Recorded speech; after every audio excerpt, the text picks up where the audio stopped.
One common question that I'm often asked when a entity comes to me and wants to start up a retail energy provider business is whether they could buy the licenses from another company.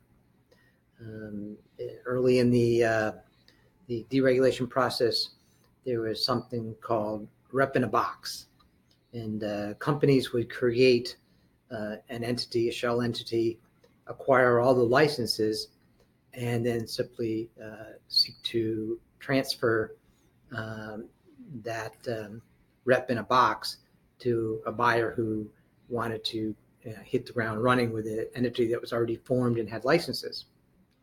Well, the reality is most states do provide for transfer of licenses, or at least if they don't explicitly provide for it, they don't prohibit it. However, the states also have regulations that require that any major change in the ownership or management of a retail energy provider must be approved by the commission. So, for example, when you file for your original application, you will see requirements to provide uh, demonstrations of managerial expertise, technical expertise, and operational expertise. So if any of those changes, because the personnel that you are putting in those positions have changed, then of course you're going to have to get a commission review of essentially the entire application.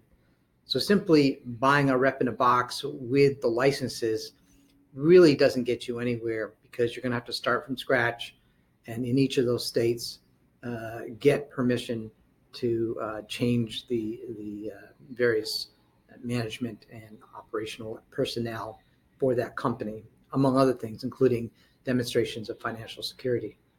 Also, you should be aware that there are some states that actually prohibit the transfer of license, like New Jersey. They simply don't allow it unless it's an inter-affiliate transfer, and you're keeping the same name. But even then, I would think that if the management changed or there was any other kind of material change in personnel, that would also have to get the BPU's approval in New Jersey. So I hope that answers some questions that you may have about if there's a fast track to getting started with retail energy business in the U.S. Thank you.